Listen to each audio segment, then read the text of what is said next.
te digo que no hay ninguna restricción de algún tipo para ello. De hecho, es que ya lo ha habido. El segundo piso que va en el Estado de México lo gana una empresa extranjera, hay varias empresas extranjeras operando carreteras y otro tipo de plantas termoeléctricas, etcétera. No que yo sepa, hay restricciones. Creo que es muy importante ahora que la actividad económica se ha reducido sustancialmente, de manera muy importante. Es más necesario todavía combinar la inversión pública, que es escasa porque se han bajado los ingresos tributarios por la misma crisis económica, con ingresos privados. Lo importante es hacer la infraestructura que le hace falta al país, va a dar empleo provisional y permanente, va a mejorar el bienestar de las personas, va a bajar los costos de operación y va a volverlos más competitivos. Paga por favor el medio. ¿Cuánto requiere el país de inversión extranjera? Los mercados que tiene el país, ¿cuánto tiene de inversión a invertir? No, yo creo que no tenemos por qué hablar de cuánto necesita de inversión extranjera, cuánto necesita de inversión en infraestructura. Dependiendo si se incluyen todas las inversiones, incluyendo quizás las de Pemex, pero si incluyen las de Pemex deben ser del orden de 400,000 millones de pesos al año, incluyendo telecomunicaciones, agua potable, tratamiento de agua, carreteras, ferrocarriles, puertos, aeropuertos, hospitales, escuelas. ¿Señor Reyes Ramos? Sí. Desde que ya tocamos fondo, que vamos para arriba, desde que esto va a continuar todavía 2, 3 o más tiempo.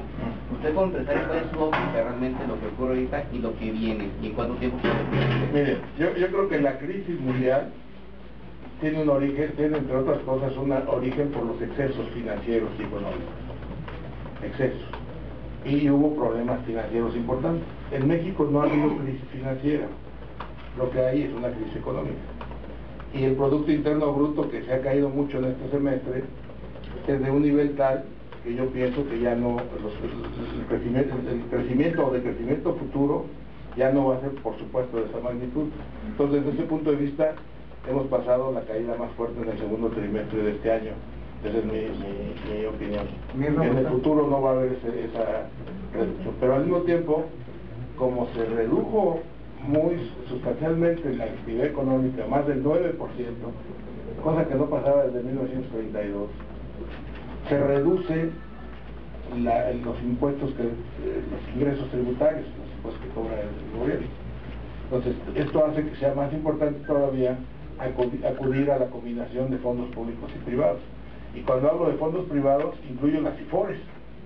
Y cuando hablo de esta combinación de recursos, considero que toda la infraestructura que hay que hacer en el país podría realizarse con esta combinación de fondos públicos y privados. Y que en esta época en la que estamos pasando esta coyuntura económica, sería ideal que se haga toda la inversión que sea necesaria, porque además la infraestructura es un proyecto de largo plazo, y muy probablemente muchas de las cosas que se inicien ahora y el año que entra, pues yo diría seguramente van a acabarse cuando la economía esté en otra situación.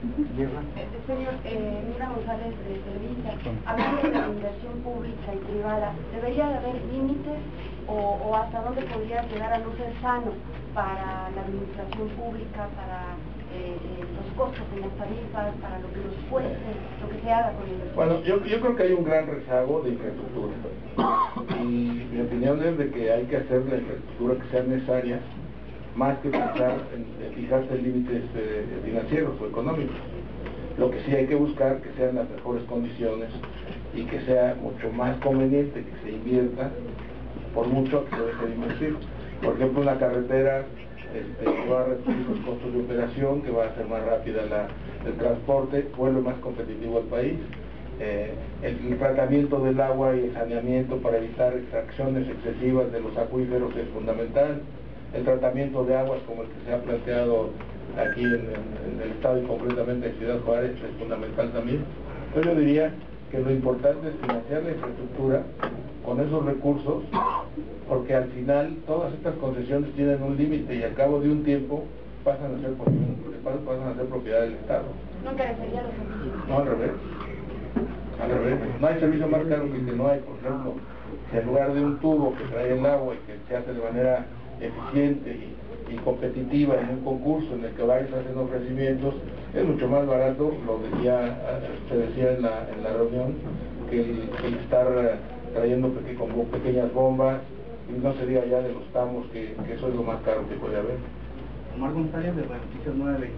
¿Qué le diría a los empresarios chihuahuenses o a los empresarios amigables de extranjero?